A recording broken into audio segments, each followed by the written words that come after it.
¿Qué tal? ¿Cómo están? Gracias por estar en Sin embargo al aire y muchísimas gracias por acompañarme en mi espacio de los lunes. Gracias de verdad. También aprovecho y le doy las gracias a todos los que estuvieron este sábado allá en La Paz, en la Casa de la Cultura. Gracias a Mauricio Guillén por invitarnos y gracias a ustedes que nos acompañaron. De verdad, disfrutamos mucho su calidez, aunque fue un viaje relámpago. Llegamos en la mañana y regresamos en un vuelo en la tarde-noche, pero bueno, por lo menos probamos algo de las delicias del mar allá en La Paz. Gracias. Y pues les comparto mi columna. Se llama Yo recuerdo algo y dice lo siguiente. 1. Vamos en un tren. Vamos en el tren que vamos. No hay manera de bajarse. Si se estrella, nos estrellamos. Si se sale de las vías, todos descarrilamos. Pero ahora no somos la trompa que jala al mundo hacia el barranco. Somos uno de los carros y hasta diría, en una de esas, somos el carro que sale menos dañado. Y no siempre fue así. Hace 30 años fuimos los causantes de una crisis global. Los libros dicen que fue la primera crisis financiera internacional. Dos irresponsables, Carlos Salinas y Ernesto Zedillo, nos llevaron al baile y luego se cargaron con el mundo. Cayeron regiones completas, una por una. Cayeron potencias y economías pequeñas. La contingencia fue de tal magnitud que el aleteo de la mariposa en México provocó un tsunami en Asia y una tormenta invernal en Rusia. La crisis dio vuelta literal al globo. Terminó dañando a todos, de Tokio a Nueva York y de Buenos Aires a Bangkok. Ahora vamos en un tren todos y no hay manera de bajarse. Se va a estrellar y nos estrellamos. Descarrila y descarrilamos. La gran diferencia es que la trompa que jala al mundo hacia el barranco no es México, es Estados Unidos. Otro irresponsable, Donald Trump, nos lleva al baile. Millones de empleos se perderán si no recula en su guerra de aranceles. Millones de créditos se irán a cartera vencida y millones de familias perderán sus casas, sus autos, la matrícula de sus hijos en la escuela.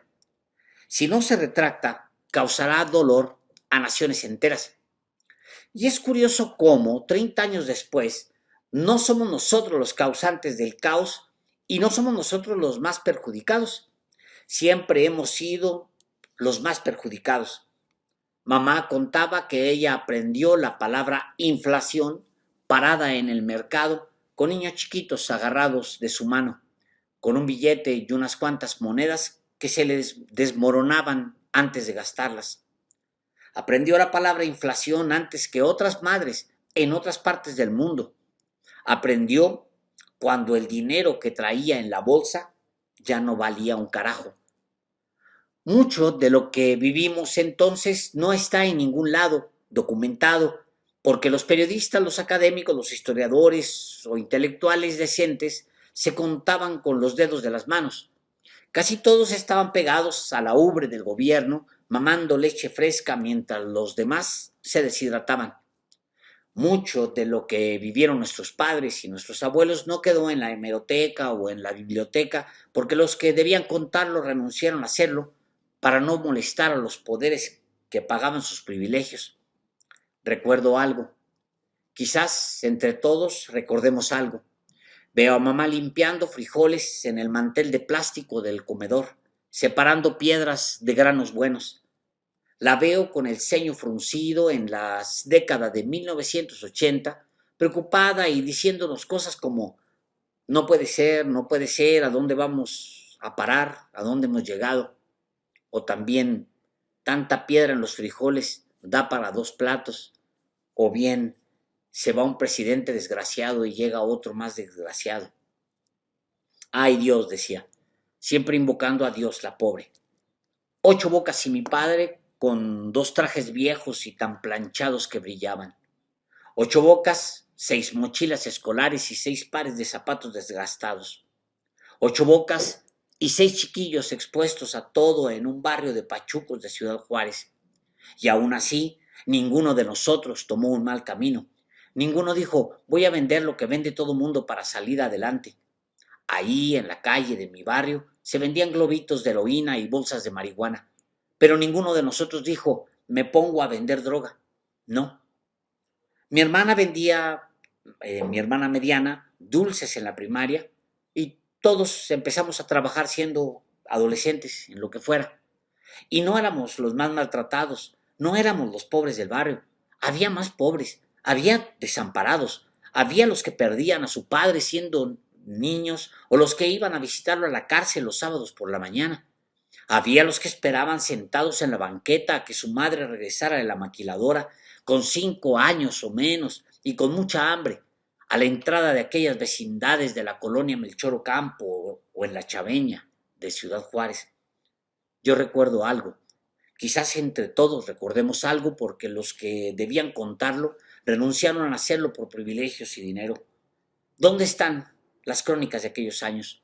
¿Dónde están los académicos, los periodistas, los intelectuales que debieron contarlo? Mientras México sufría, ellos eran cortesanos. Yo recuerdo algo. Ojalá siempre recordáramos. 2. Como no era su dinero. Aquello fue una crisis de confianza. La llegada de Ernesto Zedillo después del levantamiento zapatista y los asesinatos de Luis Donaldo Colosio y José Francisco Ruiz Massieu pusieron de nervios a los inversionistas.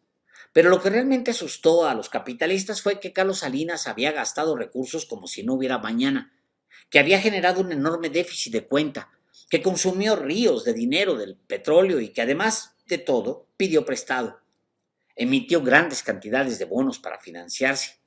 Y por si fuera poco, Salinas vendió a precio de ganga los bancos y las empresas de los mexicanos y no hizo ahorro ni generó fondos de contingencia. Nos hundimos bien hundidos, nos hundimos en serio. Hace 30 años, en días como hoy, Zedillo se gastaba en las élites el dinero de varios préstamos del Fondo Monetario Internacional y de Estados Unidos. Hace 30 años, en días como hoy, empresarios y banqueros e industriales y familias que lo tenían todo metían a la panza del Fobaproa sus deudas y sus fracasos, sobre todo sus fracasos. Y Zedillo les aceptó todo. Como no era su dinero, como el PRI era mayoría y nadie les podía obligar a rendir cuentas, como los partidos prostitutos de siempre, el PAN, el Partido Verde, estaban de su lado, organizaron las cosas de tal manera que los de abajo pagaran con su trabajo la fiesta de un puñado mero arriba. Una fiesta larga, larga, que sigue hasta la fecha. Y claro, las élites hablaban maravillas de Zedillo, como antes hablaron de Salinas, el que hizo más ricos a los multimillonarios. Un demócrata, decían de Zedillo. El doctor Zedillo es un buen hombre, escuché alguna vez al director de un periódico. Y cómo no iban a alabarlo. Pidió dinero a nombre de México, endosó la factura a los ciudadanos de a pie, que seguimos pagándola, y rescató a las élites de sus propios fracasos. ¿Tienes un negocio que nunca funcionó? Al Fobaproa. ¿Tienes un banco que dejó crecer la cartera vencida y nunca creó reservas preventivas? Al Fobaproa. ¿Tienes una fábrica que resultó mala idea o te gastaste de más en aviones y helicópteros y así te agarró el efecto tequila? Al Fobaproa. ¿Eres un político supuestamente de oposición, pero cargas en el lomo una deuda producto de tus malas apuestas? Al Fobaproa. ¿Cómo no iban a adorar a Zedillo? Claro que lo adoraban. Escribían cantos en su memoria. Y luego Zedillo, nada tonto, le entregó la presidencia a uno de los rescatados por Fobaproa, Vicente Fox. ¿Qué podría decir el panista de esa enorme deuda? Nada. Nunca se abrió la panza de Fobaproa para transparentarla porque, claro, los primeros que saldrían serían los panistas premiados por su silencio. 3. Sí, cómo no. Nunca sabremos cuántos sueños se hicieron añicos, pero fueron millones. Nunca podremos contar a los que tomaron un destino torcido, distinto al que sus padres imaginaron. Nunca sabremos cuántos hijos de la crisis provocada por Salinas y Zedillo se hundieron en la droga, en el abandono, ¿O cuántos brincaron a la oscuridad del crimen organizado a partir de que se perdieron los negocios de sus familias? Lo que sabemos es que la pobreza se roba las oportunidades y que la falta de oportunidades es utilizada por los criminales para atrapar jóvenes. Las cifras que existen sobre el aumento de la pobreza en México como consecuencia del llamado error de diciembre difieren según el tipo de medición. Algunos calculan un aumento de 5.5 millones de pobres, otros hasta 30 millones. Un dato indica que en 1996, 37.4% de la población no podía comprar la canasta básica y eso se tradujo en 15.6 millones de nuevos pobres en 24 meses. Otros dicen que el porcentaje de mexicanos que no podía cubrir su vestido, salud, educación y esparcimiento aumentó de 30% en 1994 a 46% en 1996. El Coneval indica que en 1994 la pobreza alimentaria era de 21.2% y en 1996 brincó hasta 37%. La pobreza de capacidades avanzó de 30% en 1994 a 46.9% en 1996. Y la pobreza de patrimonio era de 52.4% en 1994 y creció hasta 69% en 1996. Es decir, millones se incorporaron a las masas de desamparados en México durante la presidencia de Zedillo y por los errores cometidos junto con Salinas. Y todavía hay quienes los extrañan. Y todavía hay quienes llaman a uno y a otro el mejor presidente de México. ¿Cómo no iban a adorar en las élites a Zedillo si les robó a los más pobres para pagar las deudas de unos cuantos? Un demócrata, decían de él. El doctor Zedillo es un buen hombre. Sí, cómo no. 4. Un pequeño detalle. Es 2025 y vamos en el tren global. No hay manera de bajarse. Si se estrella porque a Trump se le ocurrió declarar una guerra comercial, nos estrellamos. Pero hay pequeñas y grandes diferencias a 1995. Para empezar, tenemos reservas internacionales. Y para acortar la explicación, hoy existen fundamentales, así se les llama, que frenarían una caída al vacío como hace 30 años. Y bueno, el pequeño detalle de que ahora no somos nosotros, los mexicanos, los que jalamos al mundo hacia el abismo. Sin duda entramos en un momento clave de la historia. Es probable, por ejemplo, que Washington necesite de nosotros para enfrentar los bloques que se formarán con las políticas de Trump. Me gustaría pensar que somos el nuevo Alemania o el nuevo Japón, que después de la Segunda Guerra Mundial se aliaron a Estados Unidos y emprendieron una histórica recuperación desde la ruina hasta ser potencias globales. ¿Qué nos lo impide? Varios factores lo impiden, sí. Trabajadores somos, y no es algo menor. Pero nos falta acabar con la impunidad, la corrupción y la violencia, para empezar. Creo que la mayoría coincide con el diagnóstico. Necesitamos agua, energía, infraestructura, investigación, autosuficiencia. Y de eso se trata el Plan México que lanzó Claudia Sheinbaum la semana pasada. Ojalá que los mexicanos entendamos que un regreso al PRIAN no es opción.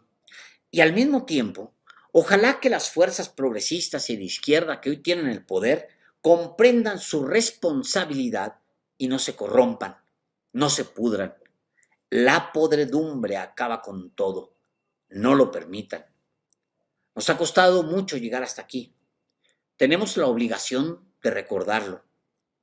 Del último gran golpe han pasado 30 años y muchos murieron en el camino. Por ellos y por los que vienen, mi deseo más mínimo es que México entre a un ciclo virtuoso una vez que salgamos del apuro en el que ahora mismo nos encontramos. Si el tren global se sale de los rieles, todos descarrilamos. Pero me veo más listo que entonces para regresar a las vías. Ojalá no sea solamente una ilusión. Muchas gracias.